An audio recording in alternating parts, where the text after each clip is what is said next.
My shift started at 11 p.m. The job was simple. Sit in a tiny room they called the security center and monitor the surveillance cameras of newly built, still vacant apartment complex. The place was empty, brand new but not yet sold, completely deserted. My name is Alan Grayson. I'm 35 years old, used to be in the army.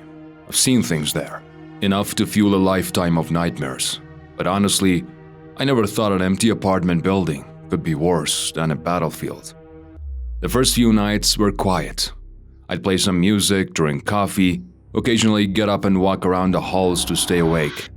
Not gonna lie, sometimes I felt like I saw something moving at the end of the corridors or a shadow slipping between the pillars of the parking garage. But after staring at the screens for 7 hours straight, your brain plays tricks on you. One day, Karen Miller, the morning shift worker, said something that unsettled me. She said, "Alan, sometimes at night, I see things on the cameras, shadows or maybe something worse." I laughed and said, "You're probably drinking too much coffee." But something deep inside me stirred uneasily. That night, as usual, I was sitting at the desk. The leather chair creaked every time I shifted.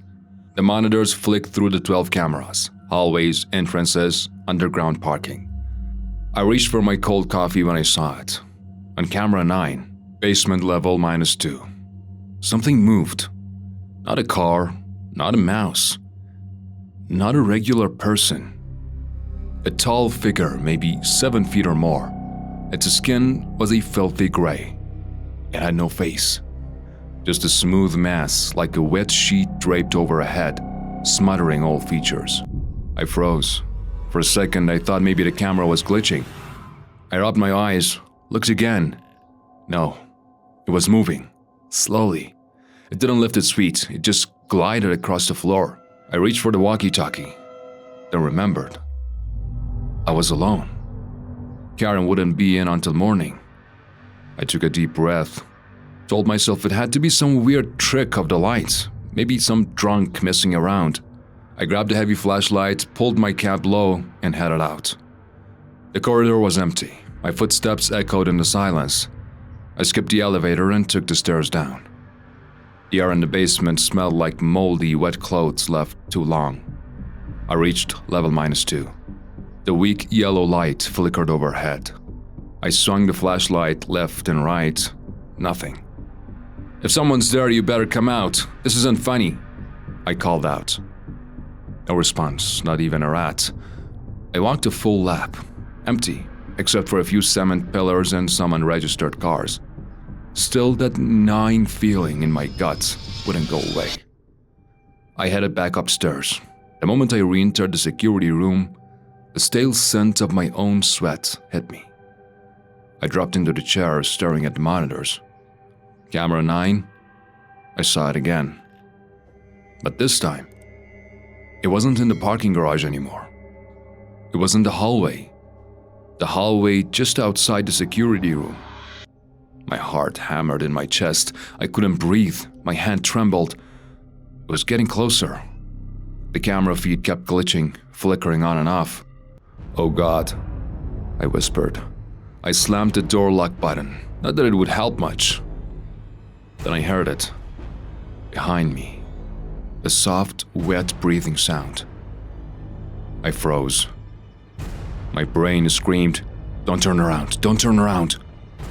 I didn't. I kept my eyes glued to the monitor, and I saw it. On the internal camera feed, the thing was standing right behind me, taller than me. Its shadow stretched over my shoulders, its features a smooth face just inches from my ear.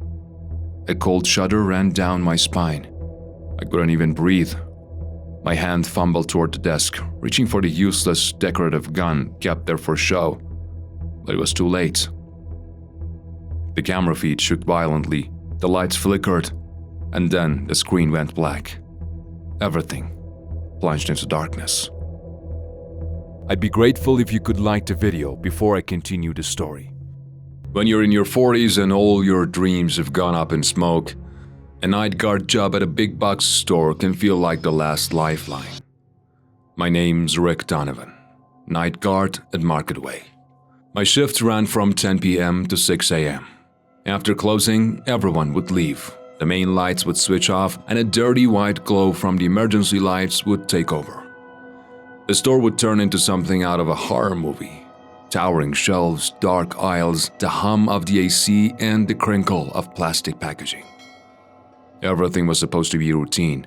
A full patrol every 2 hours, checking the doors and the shelves. Simple, harmless. Or at least, it should have been. It was around 11 o'clock. I had a cup of hot, bitter coffee in one hand and a heavy flashlight in the other. I started my first patrol.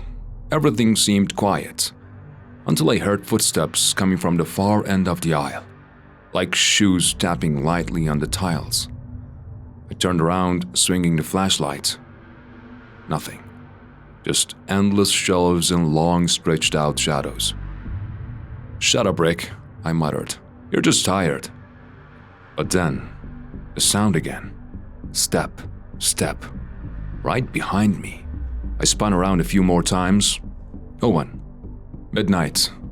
The aisles were drowned in darkness. Out of the corner of my eye, I kept catching glimpses of something. A flicker of movement. Once, in the reflection of the blank TV screens, I thought I saw a shadow shift. But when I looked properly, it was just my own exhausted face staring back. In the dairy section, the cold air bit at my skin. As I passed the fridges, the footsteps came again. Closer. Much closer. I froze. I didn't dare turn around. A few seconds later, I did. And once again, there was nothing. Just a thin mist creeping along the floor. I bolted for the security room, sat down in front of the monitors. 12 screens, aisles, doors, storerooms. Everything looked normal. Until I caught it. A blurry shadow just behind a shelf in one of the aisles. My flashlight shook in my hand. I zoomed in. Gone. I stayed glued to the monitors until dawn. Every now and then I'd hear a faint shuffle or the tap of footsteps, but I didn't dare patrol again. I just waited, counting the minutes till sunrise. Morning came. Marla Jensen, the day manager, arrived and, as usual, started reviewing the night footage. "Rick?" Her voice shook. She called me over. She played one clip back. There I was, walking down the aisles, flashlight in hand, and just a few steps behind me, a tall, smoky shadow, drifting silently, was following me. Wherever I moved, it moved. And every time I turned around, the shadow would vanish from the footage. Marla whispered, You weren't alone all night."